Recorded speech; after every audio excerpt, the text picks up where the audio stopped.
I'm Yaneli, also known as Miss Be Helpful, with another FinCap Friday brought to you by NGPF. Millions of Americans use apps like Venmo and Cash App to pay their friends and family or to shop online, but they might not know that any money they leave sitting in these apps is not fully protected by the Federal Deposit Insurance Corporation or the FDIC. Now, you probably think if it looks like a bank and it acts like a bank, then it probably is a bank. But that's not the case when it comes to peer-to-peer payment apps like Cash App, Venmo, PayPal, and Zelle. In a mid-2023 consumer advisory from the CFPB, or the Consumer Financial Protection Bureau, a warning to users of these apps said to be careful how you use them because they'll try really, really hard to make you think that they're a bank. They will offer you a debit card, direct deposit, and allow you to pay your bills right from the app. But they're not banks. These are non-bank payment apps. They transfer payments really well with an estimated $893 billion of transactions in 2022. But the thing is, these companies will take your cash deposits and go create an account at a bank where they can collect interest on your money. And they pass none of that interest on to you, the customer. So you might be thinking, what's the big deal with this FDIC insurance stuff?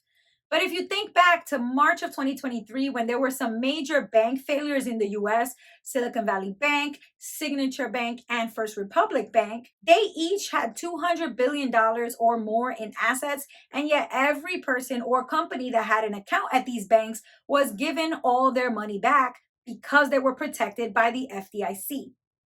If your FDIC insured bank fails, then the government will step in and make sure that you get your money. This is up to $250,000 per person per bank account. Credit unions also have a similar protection for their accounts through the NCUA, which stands for National Credit Union Administration. Non-bank payment apps like Venmo and Cash App cannot offer you this same protection. So what they do instead is partner with an FDIC insured bank and then offer you pass-through insurance. Now that might sound good, but it only protects you against the failure of the bank or credit union that is a member of the FDIC. It does not protect your money against the failure of the non-bank company itself.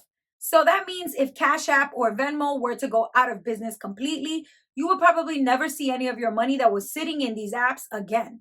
And if you do, it would probably only be after a long time when they're completely done with all the court proceedings. So how can you make sure that if you have your money in these apps like Cash App or Venmo, that you can protect your money? Well, the easiest thing to do is to move your money into an FDIC insured bank account immediately when your transaction is done. Cash App actually allows you to click on the home button and scroll all the way down to toggle on auto cash out.